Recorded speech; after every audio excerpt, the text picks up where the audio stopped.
नमस्कार दोस्तों। मैं आज आपको एक लगभग 30 वर्षीय बांके जवान के बारे में जानकारी आपसे बांट रहा हूं। ये बांका जवान कौन है, इसके बारे में जानकर भी आप हो सकता है कि पल भर के लिए चौंकें, लेकिन ये तथ्य हैं।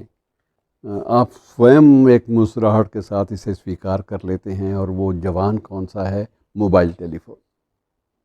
मित्रों, लगभग 29 वर्ष पूर्व ये अस्तित्व में आया था जवान बांका। और 1955 में पहली बार हमें मोबाइल के औपचारिक रूप से दर्शन हुए थे। उससे पहले भी ये व्यवस्था चलती थी, अलग अलग सिस्टम के हिसाब से। पेजर की एक प्रवृत्ति होती थी, शायद आपको याद हो। पेजर भी लगभग इसी काम से आते थे, लेकिन पेजर सिर्फ एक ही की संदेश ले लेते थे कि कौन किसको याद कर रहा है, और पेजर पर ये संदेश रिकॉर्ड होकर आ जाता था। और उसका मतलब ये होता था कि आप तत्काल किसी नज़दीकी फ़ोन से इस नंबर पर संपर्क करें। उसका अर्थ ये होता था। विशेष रूप से इमरजेंसी में तैनात डॉक्टरों को ये दिए जाते थे, और उनसे अपेक्षा की जाती थी कि वो कुछ भी हो, किसी भी परिस्थिति में हो, वो इसे आपातकाल या इमरजेंसी मानते हुए तत्काल अपने केंद्र से, अपने मुख्यालय से संपर्क साधेंगे। ये एक पेजर की व्यवस्था थी, लेकिन पेजर बड़ी जल्दी गायब हो गए, क्योंकि बहुत ज़्यादा वो सफल नहीं रहे अपने दायित्व में, जिम्मेदारी में, और मोबाइल साहब प्रवेश कर गए। और मोबाइल का जिस रूप में मित्रों आया कि ये ऐसा एक अजीब यंत्र है, एक अजीब बांका नौजवान है जिसकी ज़िंदगी, जिसका होना, जिसका अस्तित्व एक भिखारी के लिए भी है और एक राजा के लिए भी है।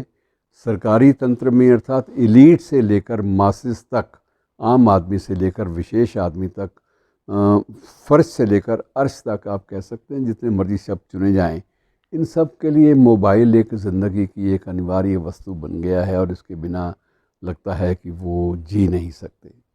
अब कई लोग पूछते हैं ये बांका नौजवान खाता क्या है? कुछ नहीं खाता, लेकिन बहुत कुछ खा जाता है। बहुत कुछ खाने का मुराद ये है कि ये कहा जाता है कि समय खाता है। ये टाइम खा जाता है आपका, और टाइम कितना खा जाता है इसका इसका पेट भरता ही नहीं है। बड़ी जल्दी खाली हो जाता है। उसके बाद तत्काल फिर हम चार्जर के द्वारा इसका चार्जर पे लगा के इसकी ऊर्जा को फिर से लाइवन कर देते हैं, फिर से ज़िंदा कर देते हैं, और उसके बाद वो सिलसिला फिर वही शुरू हो जाता है आबाद गति से। और अब न सिर्फ हमारी कलात्मक ज़िंदगी, चाहे वो संगीत की ज़िंदगी है, चाहे कला की ज़िंदगी है, चाहे प्रचार की ज़िंदगी है, चाहे किसी कैंपेन, किसी अभियान की ज़िंदगी है, एक सभी रूपों में इसका प्रयोग होता है। और मित्रों, सबसे बड़ी बात यह है कि इस पर दिया हुआ एक मैसेज, इस पर दिया हुआ एक भाषण कुछ ही क्षणों में व्यापक स्तर पर लाखों लोगों तक वायरल हो जाता है। ये इसमें सामर्थ्य है।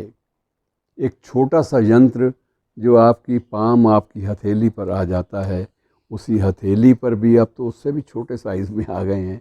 तो ये सिर्फ छोटे साइज़ वाली चीज़ें, पहले इनको संचालन के लिए बाकायदा एक नोकदार छड़ी होती थी छोटी सी, उसके माध्यम से उसको दबाते थे। अब तो यह है कि टच स्क्रीन है, आप सिर्फ छूइए मात्र इसको, और आपके छूने मात्र से ये श्रीमान जी सक्रिय हो जाते हैं।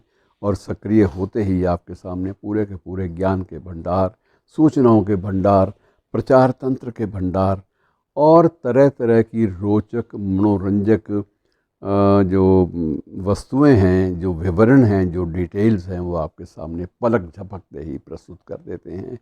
इससे ज़्यादा ज़िंदगी में कोई भी चीज़ फास्ट, तीव्र गति से काम करने वाली शायद नहीं होती। पहले ये मानते थे कि प्रकाश की किरणें सबसे तेज़ चलती हैं, और ये भी माना जाता था कि आवाज़ जो है, ध्वनि की गति बहुत ज़्यादा होती है। और अब ये श्रीमान जी इन सब बातों पर हावी हैं। एक मोबाइल सब पर भारी है, ये एक बहुत बड़ी बात है। और अब तो इस पर कविताएं भी लिखी जा रही हैं। दुनिया पूरी की पूरी मुट्ठी में जिस पर हो, जिसकी मुट्ठी में हो, उसकी चर्चा क्यों नहीं होगी?